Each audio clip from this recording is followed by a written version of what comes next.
என் அன்புக்குரிய சகோதர சகோதரிகளுக்கு ஆண்டவராகிய நம்முடைய இரட்சகருமான இயேசு கிறிஸ்துவின் நாமத்தில் உங்களை வாழ்த்துகிறேன்.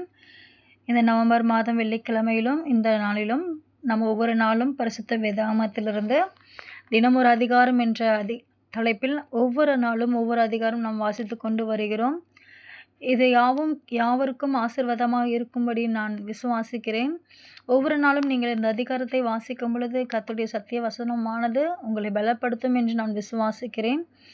இப்பொழுதும் இந்த வேளையிலும் நாம் பரிசுத்த வேதாகமத்திலிருந்து ஆதியாகமத்தை நாம் வாசித்து கொண்டு வருகிறோம். இந்த வேளையிலும் ஆதியாகமம்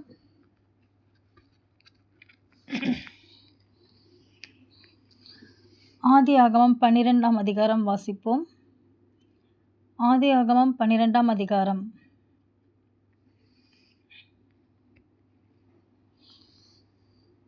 கர்த்தர் ஆபிராமை நோக்கி, நீ உன் தேசத்தையும் உன் இனத்தையும் உன் தகப்பனுடைய வீட்டையும் விட்டு புறப்பட்டு நான் உனக்கு காண்பிக்கும் தேசத்துக்கு போ.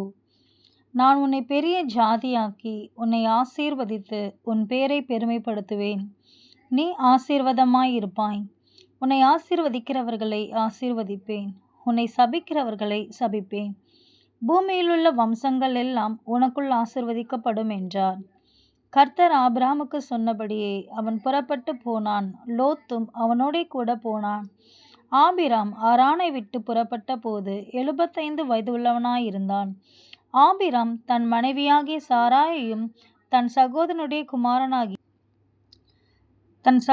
குமாரனாகிய லோத்தையும் தாங்கள் சம்பாதித்திருந்த தங்கள் சம்பத்தெல்லாவற்றையும் ஆரானிலே சவதரித்த ஜனங்களையும் கூட்டிக் கொண்டு அவர்கள் கானான் தேசத்துக்கு புறப்பட்டு போய் கானான் தேசத்திலே சேர்ந்தார்கள்.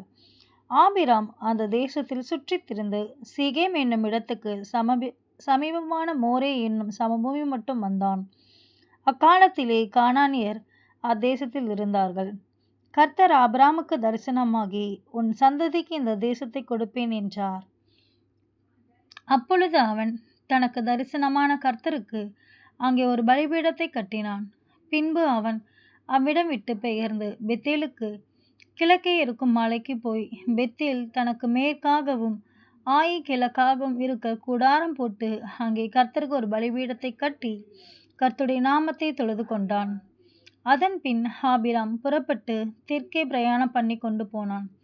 அத்தேசத்திலே பஞ்சம் உண்டாயிற்று. தேசத்திலே பஞ்சம் கொடிதாயிருந்தபடியால் ஆபிராம் எகிப்து தேசத்திலே தங்கும்படி அவ்விடத்துக்கு போனான். அவன் எகிப்துக்கு சமீபமாய் வந்தபோது தன் மனைவி சாராயை பார்த்து, நீ பார்வைக்கு அழகுள்ள ஸ்திரீ என்று அறிவேன். எகிப்தியர் உன்னை காணும்போது இவள் அவனுடைய மனைவி என்று சொல்லி என்னை கொன்று போட்டு உன்னை உயிரோடே வைப்பார்கள். ஆகையால் உன் நிமித்தம் எனக்கு நன்மை உண்டாகும்படிக்கு உன்னாலே என் உயிர் பிழைக்கும்படிக்கும் நீ உன்னை என் சகோதரி என்று சொல் என்றான். ஆபிராம் எகிப்திலே வந்தபோது எகிப்தியர் அந்த ஸ்திரீயை மிகுந்த அழகுள்ளவன் என்று கண்டார்கள். பார்வோனுடைய பிரபுக்களும் அவளை கண்டு பார்வோனுக்கு முன்பாக அவளை புகழ்ந்தார்கள். அப்பொழுது அந்த ஸ்திரீ பார்வோனுடைய அரமனைக்கு கொண்டு போகப்பட்டாள். அவள் நிமித்தம் அவன் ஆபிராமுக்கு தயை பாராட்டினான். அவனுக்கு ஆடு மாடுகளும் கழுதைகளும் வேலைக்காரரும் வேலைக்காரிகளும் கோழிகை கழுதைகளும் ஒட்டகங்களும் கிடைத்தது. ஆபிராமுடைய மனைவியாக சாராயின் நிமித்தம் கர்த்தர் பார்வோனையும் அவன் வீட்டாரையும் மகா வாதைகளால் வாதித்தார். அப்பொழுது பார்வோன் ஆபிராமை அழைத்து, நீ எனக்கு ஏன் இப்படி செய்தாய்? இவள் உன் மனைவி என்று நீ எனக்கு அறிவியாமற் போனதென்ன?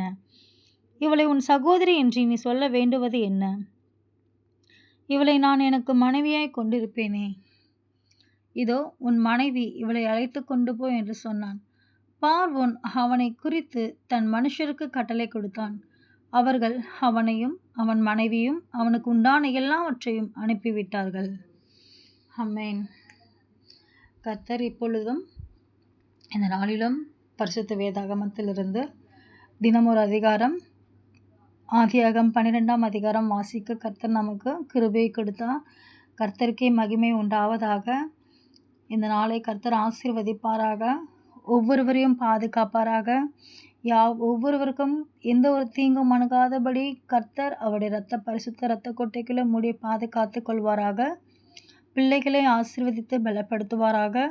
யாரேனும் இந்த வழியிலும் பலவீனமாக இருந்தால் கர்த்தர் அவர்களை தொட்டு சுகப்படுத்துவாராக. ஒவ்வொருவரையும் ஒவ்வொரு வீட்டின் நிலைக்காலிலும் அவருடைய இரத்தம் பூசப்படுவதாக. இயேசு கிறிஸ்துவின் நாமத்தில் உங்கள் ஒவ்வொருவரையும் கர்த்தர் ஆசீர்வதிக்கும்படியாக ஜெபித்துக் கொள்கிறேன். கர்த்தருடைய கிருபை உங்கள் யாவரோடும் இருப்பதாக. எங்கள் ஆண்டவராகிய இயேசு கிறிஸ்துவின் நாமத்தில் ஜெபிக்கிறோம். ஜெபம் கேளும் எங்கள் நல்ல பிதாவே. ஆமென்.